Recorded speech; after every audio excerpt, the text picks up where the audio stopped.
नमस्कार, आप देख रहे हैं जन टीवी उत्तराखंड और मैं हूं आपके साथ भानु दीक्षित। सबसे पहले नजर हेडलाइंस पर।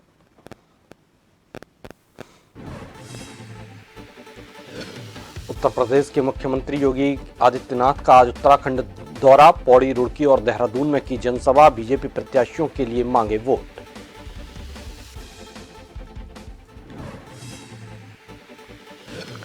सीएम पुष्कर सिंह धामी का तूफानी दौरा जारी। आज यूपी में भरी हुंकार। पीलीभीत के गभिया सहराई प्रबुद्धजन सम्मेलन में की शिरकत।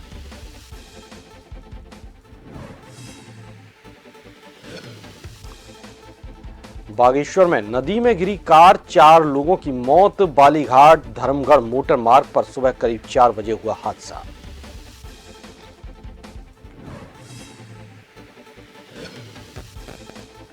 बाबा तरसेम सिंह हत्याकांड के 2 आरोपी गिरफ्तार। एक को लखीमपुर तो दूसरे को हरियाणा से पकड़ा। सुल्तान सिंह वारदात का है मास्टरमाइंड। उत्तराखंड में आज बरसेंगे बदरा, ओलावृष्टि की भी संभावना। मौसम विभाग ने जारी किया ऑरेंज अलर्ट। ज्यादा ऊंचाई वाले इलाकों में बर्फबारी के आसार।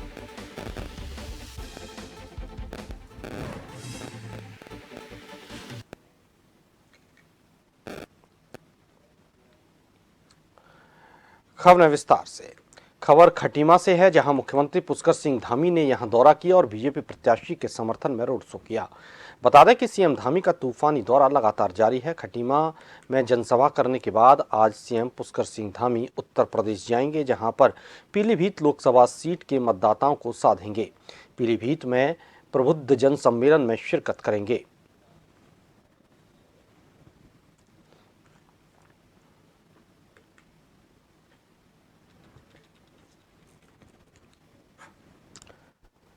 सीएम योगी आदित्यनाथ ने श्रीनगर गढ़वाल में कहा कि आज भारतीय जहां भी जाता है लोग उसे सम्मान से देखते हैं। पहला सीडीएस उत्तराखंड ने देश को दिया है। उन्होंने कहा कि कांग्रेस के समय में 150 जिलों में नक्सलवाद था, आज देश के 3 या 4 जिलों में है। उन्होंने कहा कि तीसरा मौका देखें, तीसरे कार्यकाल में ये भी खत्म कर देंगे। सीएम योगी ने कहा कि उत्तराखंड देश की सुरक्षा के लिए अपनी जवानी लगाने वाला प्रदेश है। उन्होंने कहा कि आज हमारी सीमाएं मोदी के नेतृत्व में सुरक्षित हैं। कश्मीर में आतंकवाद की समस्या का समाधान हो गया है। धारा 370 हटाने के बाद जम्मू कश्मीर में परिवर्तन आया है। पहाड़ में कनेक्टिविटी बढ़ी है।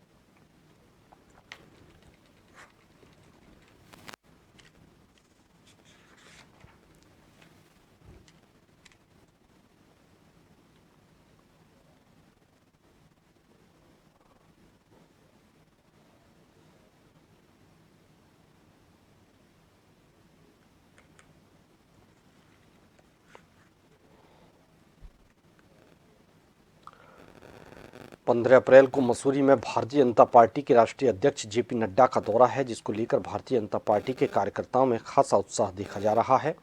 नड्डा के दौरे को लेकर मसूरी विधानसभा भाजपा प्रभारी कमली भट्ट द्वारा कार्यकर्ताओं के साथ बैठक की गई। जेपी नड्डा के मसूरी दौरे को लेकर विचार विमर्श किया गया। कमली भट्ट ने बताया कि जेपी नड्डा मसूरी के गांधी चौक पर विशाल जनसभा को संबोधित करेंगे, जिसको लेकर सभी भाजपा कार्यकर्ताओं में उत्साह है। अध्यक्ष जेपी नड्डा जी आ रहे हैं और आज हमने यहाँ पर माननीय गणेश जोशी जी के निर्देशानुसार एक बैठक का आयोजन किया गया है और निश्चित रूप से जिस तरह से यहाँ पर कार्यकर्ता एक बहुत ही मेहनत कर रहे हैं और जो 15 तारीख को आप देखेंगे वहाँ पर एक विशाल जनसभा को संबोधित करेंगे ऐसे हमारे आदरणीय नड्डा जी।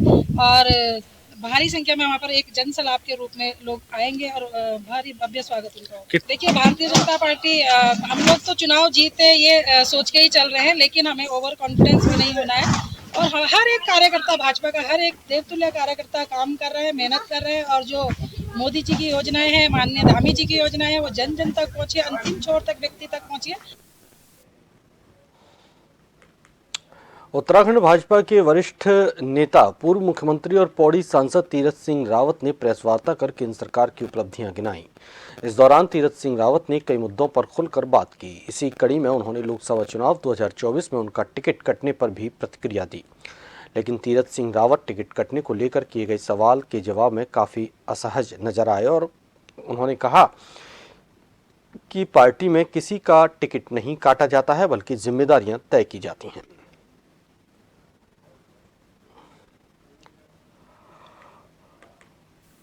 उत्तर प्रदेश में एमएलसी रहा, बहुत कम उम्र का संघर्ष करते ही आ गया। उसके बाद वहाँ एक कमेटी का चेयरमैन भी रहा, देश भी घूमा, यहाँ आया तो मंत्री बन गया। उसके बाद में पार्टी का कोई पद नहीं जो मैंने नहीं किया। प्रदेश अध्यक्ष रहा, मैं प्रदेश महामंत्री रहा, मैं मोर्चों का प्रभारी रहा, कोई नहीं छोड़ा मैंने, एनीबॉडी, कुछ नहीं। मैं सुनो सदस्यता प्रमुख रहा प्रदेश का। चुनाव जब बसदा अध्यक्ष बने तब मैं चुनाव अधिकारी यहाँ का रहा, और उसके बाद में फिर मुझे अन्य प्रदेशों का प्रभारी रहा। मालूम भी नहीं था मुझे सांसद का टिकट मिले, मैं तो प्रभारी था ना हिमाचल का।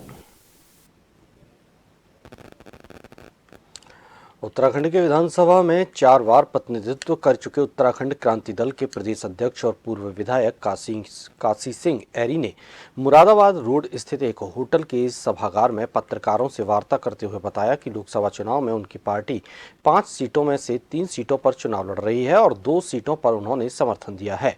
एक सवाल के जवाब में ऐरी ने कहा कि यूकेडी मूलभूत समस्याओं के मुद्दों को लेकर जनता के बीच जा रही है, जिसमें बेरोजगारी, पलायन, मूल निवास, राजधानी जैसे मुद्दों पर उत्तराखंड क्रांति दल चुनाव लड़ने जा रहा है।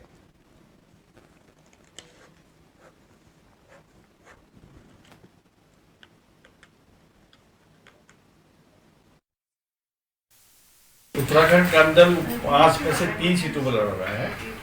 एक तो उधम सिंह नैनीताल उधम सिंह नगर की सीट है, जिसमें से हमारे पूर्व सैनिक जिजौल साथी शिव सिंह रावत जी चुनाव लड़ रहे हैं। हरिद्वार से हमारे मोहन असवाल हैं, पौड़ी से हमारे आशुतोष नेगी। 2 सीटों पर टेहरी में हमने बॉबी पवार जो उत्तराखंड बेरोजगार महासंघ का अध्यक्ष है उसको समर्थन किया है, और अल्मोड़ा पिथौरागढ़ लोकसभा से उत्तराखंड परिवर्तन पार्टी के किरण आर्या उनको समर्थन किया है। इस तरह से हम 500 सीटों पर लड़ा रहे हैं। भारतीय जनता पार्टी ने लोकसभा चुनाव 2024 का अपना संकल्प पत्र जारी कर दिया है। बीजेपी के राष्ट्रीय कार्यालय दिल्ली में प्रधानमंत्री नरेंद्र मोदी की मौजूदगी में समिति के द्वारा तैयार किए गए संकल्प पत्र का लोकार्पण प्रधानमंत्री नरेंद्र मोदी के द्वारा किया गया। इस संबंध में उत्तराखंड बीजेपी के वरिष्ठ नेता ज्योति प्रसाद गैरोला ने मीडिया से बात करते हुए कहा कि ये संकल्प पत्र 2047 के लक्ष्य को आसान बनाने में बेहतर साबित होगा। इस संकल्प पत्र में प्रधानमंत्री नरेंद्र मोदी के द्वारा जो गारंटी जनता को दी गई है उस पर हमारी पार्टी खरी उतरेगी। मोदी जी की गारंटी से इन 10 सालों में तो लोगों की सामाजिकी, लोगों की आर्थिकी के लिए एक बड़ा संबल बनकर आया है। यह संकल्प पत्र इस बात की गारंटी है कि इन 70 सालों में जो वर्ग या जो जातियां जो विकास की अंतिम कतार पर खड़े थे, आज वो देश के विकास की अग्रिम कतार पर आ गए हैं। यह इन 10 सालों की मोदी की गारंटी का असर है, और आगे के भारत के लिए यह संकल्प पत्र देश के विकास का एक अद्भुत पत्र है।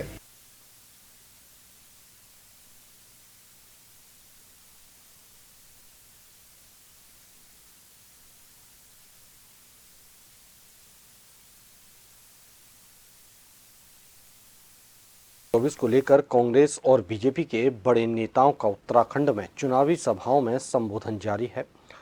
कांग्रेस की वरिष्ठ नेता प्रियंका गांधी ने भी उत्तराखंड में रामनगर और रुड़की में जनसभाओं को संबोधित किया था।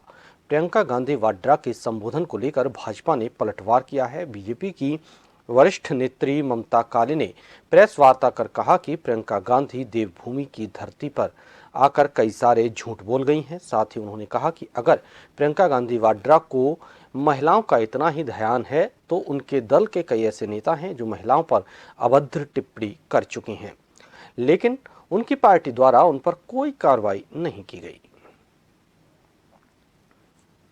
पहले वो लगातार जो महिलाओं की और मातृशक्ति की बात करती रहती हैं। मैं तो प्रियंका जी से ये पूछना चाहती हूँ कि कांग्रेस पार्टी तो वो पार्टी है जिसको 2 महिलाएं फ्रंट से लीड कर रही है, श्रीमती सोनिया गांधी जी और प्रियंका वाड्रा। लड़की हूं लड़ सकती हूं का नारा देने वाली प्रियंका वाड्रा जी ने क्या एक बार ये नहीं सोचा कि 5 लोकसभाओं सीट में से एक महिला को उत्तराखंड के अंदर कांग्रेस का चेहरा बनाती? क्या कांग्रेस पार्टी के अंदर एक भी ऐसी केपेबल महिला नहीं है जो लोकसभा का चुनाव लड़के कांग्रेस का प्रतिनिधित्व कर सकती है? या उनको भरोसा नहीं है, या फिर ये सिर्फ नाम बड़े और दर्शन छोटे वाली बात है कि लड़की हूं लड़ सकती हूं? महिलाओं के बारे में इन्होंने क्या क्या किया है वो मैं आप लोगों को पहले बता देना चाहती हूँ। सबसे पहले यही जो नारा है, इसकी जो पोस्टर गर्ल हुआ करती थी यूपी चुनाव के समय पर, अर्चना गौतम नाम की एक लड़की थी जिनको इन्होंने विधानसभा का चुनाव लड़वाया, उसको पोस्टर गर्ल अपना बनाया। और उसके बाद जब उस लड़की ने प्रसिद्धि पा ली और वो मिलने के लिए कुछ समय पहले एआईसीसी दिल्ली के भवन में प्रियंका दीदी से गई, तो उसको उसके पिता सहित कांग्रेस कार्यालय के बाहर बुरी तरीके से सड़क पर लिटा-लिटाकर पीटा गया। लोकसभा चुनाव प्रचार में उपला टकनूर क्षेत्र में प्रचार करने पहुंचे गंगोत्री विधायक सुरेश सिंह चौहान के नेतृत्व में भाजपा कार्यकर्ताओं ने मां गंगा के मंदिर से शुरुआत की। इस दौरान विधायक ने प्रधानमंत्री नरेंद्र मोदी के आरोग्य जीवन एवं 400 पार लक्ष्य हेतु पूजा पाठ की और टिहरी संसदीय क्षेत्र से भाजपा प्रत्याशी माला राज्य लक्ष्मी शाह के पक्ष में अधिक से अधिक मतदान करने की अपील की। मुखबा में आए हैं तो हम पहले मां गंगा से, जो हमारे देश के यशस्वी प्रधानमंत्री हैं, कि वो तीसरी बार जो 400 पार का लक्ष्य उसको पूरा करेंगे और देश के पुनः प्रधानमंत्री बनेंगे और पूरे विश्व के नेता बनेंगे। इसी कामना के साथ आज सभी ने मां गंगा से प्रार्थना की और हमें पूरा विश्वास है कि इस समय में 80% वोट गंगोत्री विधानसभा से और पूरे देश से 400 सीटें हमें मिलेंगी। माननीय मोदी जी, मां गंगा की कृपा से, यहाँ की देवी देवताओं की कृपा से पुनः प्रचंड बहुमत से प्रधानमंत्री। चुनाव की तारीख नजदीक आती जा रही है, वैसे वैसे सभी राजनीतिक दल चुनाव प्रसार में अपनी पूरी ताकत झोंकते जा रहे हैं। बता दें कि इसी क्रम में डोईवाला के माजरी ग्रांट क्षेत्र में पूर्व मंडल उपाध्यक्ष सुशील अग्रवाल के घर पर एक बैठक में भाजपा अल्पसंख्यक मोर्चा के पूर्व जिला अध्यक्ष सरदार राजेंद्र सिंह ने पहुंचकर केंद्र और राज्य सरकार की उपलब्धियों को गिनाते हुए जनता से भाजपा प्रत्याशी त्रिवेंद्र सिंह रावत के लिए वोट मांगे।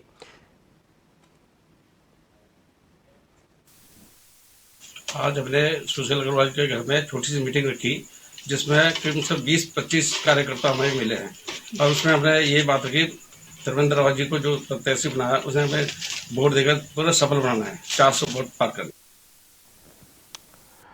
फिलहाल यहाँ पर रुकेंगे एक छोटे से ब्रेक के लिए।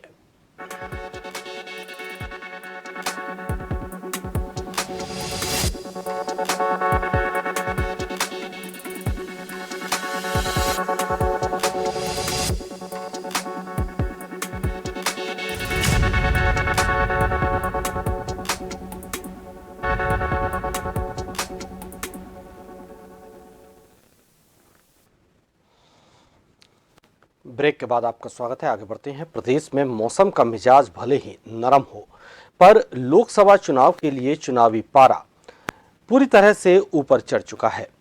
सभी राजनीतिक दल और उनके कार्यकर्ता अपने अपने प्रत्याशियों के पक्ष में वोटर को रिझाने के लिए हर भरसक प्रयास कर रहे हैं। तो वहीं आज डोईवाला में संयुक्त किसान मोर्चा के द्वारा इंडिया गठबंधन के प्रत्याशी वीरेंद्र रावत के समर्थन में मोटरसाइकिल रैली का आयोजन किया गया, जिसमें तमाम किसान और मजदूरों ने डोईवाला नगर क्षेत्र में भ्रमण करके कांग्रेस प्रत्याशी वीरेंद्र रावत के पक्ष में वोट मांगे। इस दौरान मार्क्सवादी कम्युनिस्ट पार्टी के नेता समर भंडारी ने कहा कि देश में लोकतंत्र को बचाने के लिए सभी को इंडिया गठबंधन के प्रत्याशी को भारी मतों से विजय बनाना चाहिए। से तो ये किसान मोर्चे की रैली है, तमाम किसान संगठन इसमें शामिल हैं और जो इंडिया गठबंधन के सीपीआई, सीपीएम, आप, समाजवादी पार्टी वो पूरी एकजुटता के साथ इस सरकार को बेदखल करने के लिए संघर्ष कर रहे हैं। हमारा कहना है कि भाजपा पर विश्वास नहीं किया जा सकता। 2 करोड़ रोजगार कहाँ चले गए? किसानों की आय 2022 में दुगनी हो जाएगी, उनके एमएसपी की वैधानिक गारंटी दे दी जाएगी। ये सारे सवाल को भाजपा ने अनदेखा कर दिया है और दुर्भाग्य से प्रधानमंत्री मोदी खुद ऋषिकेश में आते हैं, जनता के किसी बुनियादी सवाल पर बोलने से इनकार करते हैं। केवल हिंदू मुसलमान करके, ये भावनात्मक सवाल खड़ा करके ये समस्याएं हल नहीं होने वाली। आज जो संयुक्त किसान मोर्चा के बैनर तले सब संगठनों ने मिलकर एक रैली निकाली है, कांग्रेस प्रत्याशी के फेवर में निकाली है आज। और आज देखा लोगों में बहुत उत्साह था और लोग भी अब समझने लग गए हैं कि भाजपा नारों के दम पे जीना जाती है, विकास की बात भी नहीं करती। जैसे अभी एक साथी खड़े थे, उन्होंने अंकिता भंडारी की बात करी। अंकिता भंडारी की बात प्रधानमंत्री क्या करेंगे? मणिपुर सारा जल गया, उसकी बात नहीं करी प्रधानमंत्री ने कभी।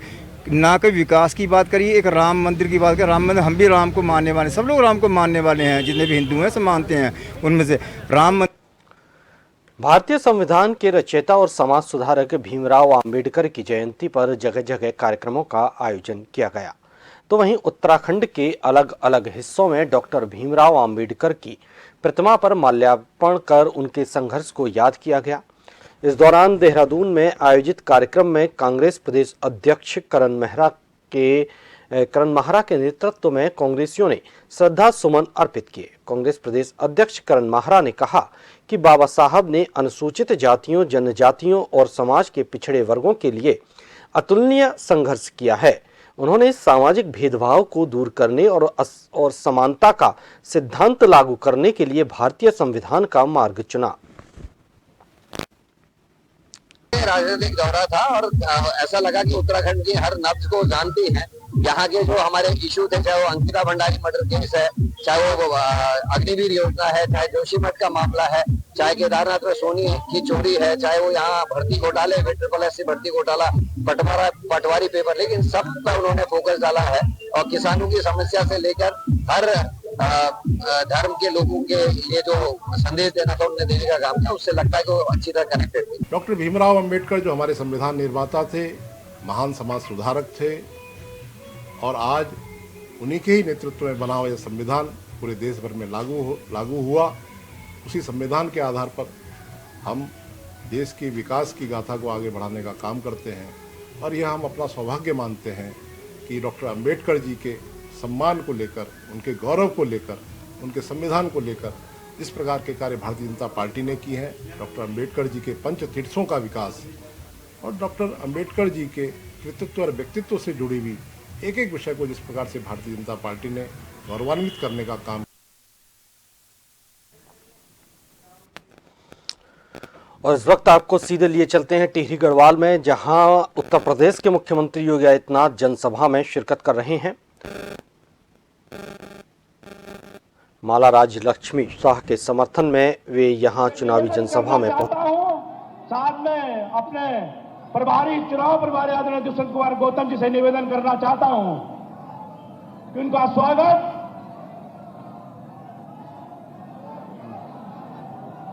मैं निवेदन करना चाहता हूं महानगर के अध्यक्ष सिद्धार्थ अग्रवाल जी को और इस क्षेत्र के विधायक खजानदास जी को कि मेमोंडो देकर उनका स्वागत करें।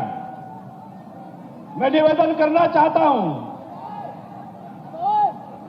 मसूरी के विधायक और ऋषिकेश के विधायक गणेश जोशी अध्यक्ष है को मेमोंडो देकर उनका स्वागत करें।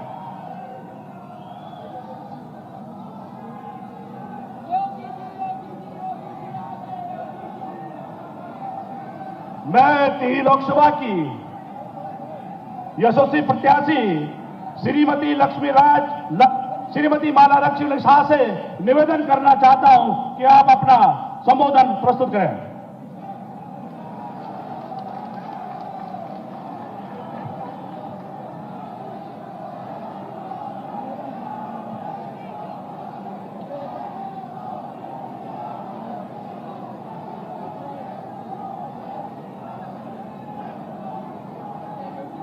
सम्मानित सभी लोग, मैं सबसे पहला मैं अपना देवभूमि को नमन करती हूँ।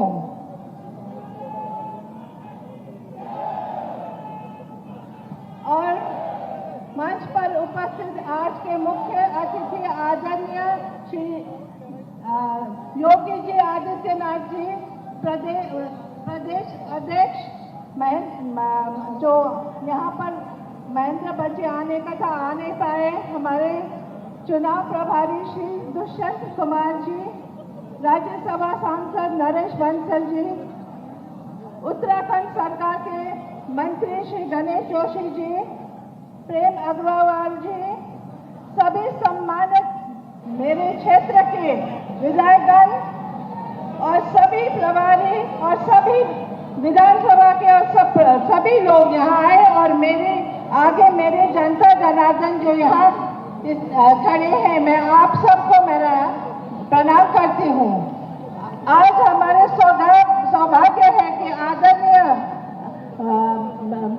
हमारे बीच में हमारे आदित्यनाथ जी आए हैं। ये मेरे टेढ़ी गढ़वाल के मैं सोचती हूँ बहुत ही बड़ा सम्मान हम सबके लिए है।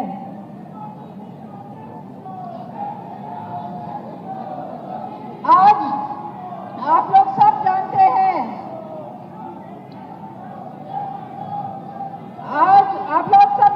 कि हमारे उत्तराखंड एक देव भूमि है और एक देव तुल्य मानस को हमारे यहाँ आने पर जो हमारे परिवार के हैं, मुझे लगता है इससे बड़ा सम्मान हमारा लिए कुछ भी नहीं है।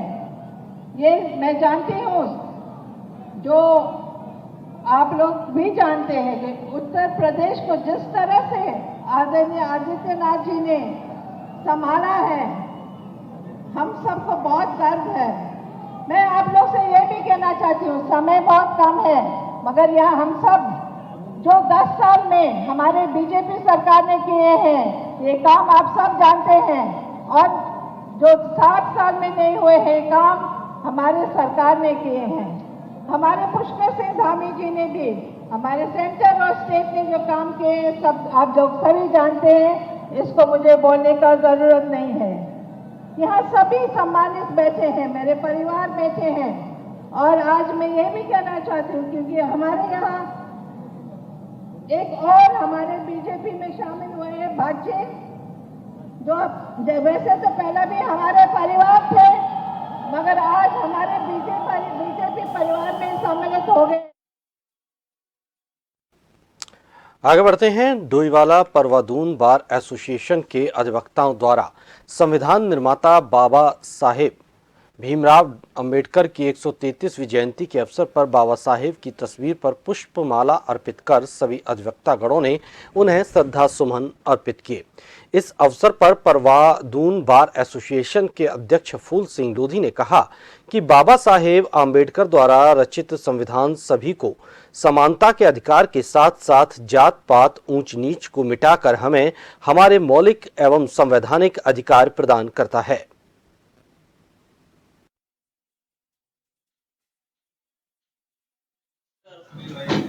बहुत बड़े महान विद्वान रहे। इन्होंने जो है काफ़ी कुछ डिग्रियां प्राप्त की और सब देशों से जो है संविधान का वो ज्ञान वर्जन करा और उसके बाद जो है पूरे जी जान के साथ जो है हिंदुस्तान का संविधान बनाया और संविधान बनने में जो है इनकी बहुत बड़ी योग्यता रही। 1891 में जब बाबा साहब का जन्म हुआ तो भारत में बहुत छुआछात, अशिक्षा और गैर बराबरी का दौर था। उस तमाम चीज़ों में संघर्ष करते हुए 32 डिग्रियां देश विदेश में प्राप्त करते बाबा साहब ने गरीब, दलित, उत्पीड़ित, महिला सबके हितों की रक्षा के लिए जो आह्वान किया था उस पर वो अड़ी रहे और उसको सफल किया।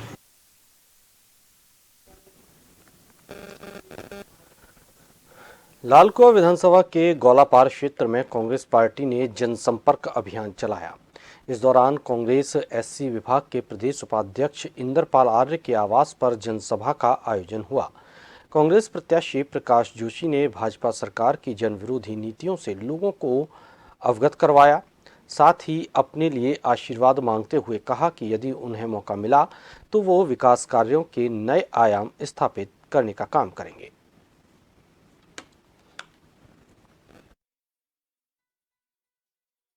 हम सबके नेता आदरणीय सलारी जी और इस लोकसभा प्रत्याशी श्रीमान प्रकाश जोशी जी, हमारे विधायक जी और जो पूर्व विधायक हैं तिवारी, सब आए थे यहाँ। लेकिन यहाँ का दोष देखते हुए, यहाँ के महिलाओं को देखते हुए, युवाओं को देखते हुए परिवर्तन की पूरी रैली चल रही है। परिवर्तन होना है और कई वोट ऐसे हैं कि जो खुल कर नहीं आ रहे हैं और उनको लग रहा है कि कांग्रेस को लाना ही हमारा भविष्य का आगे तय करेगा। जिस तरीके से महिला उत्पीड़न का मामला आ रहा है और जैसे यहाँ का ये अतिक्रमण का नाम से सूची में बिंदु खत्ता और बागजाला कई गाँव में इन लोगों ने जो अतिक्रमण सूची बनाई है। भारत स्काउट गाइड के जिला प्रशिक्षण संस्थान लोहाघाट में चल रहे डीएलएड प्रशिक्षुओं के 7 दिवसीय basic scout master and guide captain शिविर का विशेष प्रार्थना सभा एवं ध्वज अवतरण के साथ समापन हो गया। प्रशिक्षण का समापन करते हुए जिला प्रशिक्षण कमिश्नर श्याम दत्त चौबे ने स्काउट गाइड से उनके द्वारा स्काउट के प्रशिक्षण में ली गई समस्त गतिविधियों को अपने दैनिक जीवन में उतार कर समाज को इसका लाभ देने का आह्वान किया।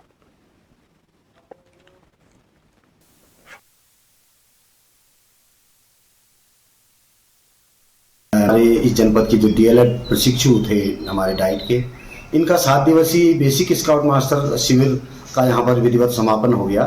इस समापन अवसर पर आज हमारी जो विशेष प्रार्थना सभा और ध्वज अवतरण के साथ यहाँ पर इस शिविर का समापन किया गया।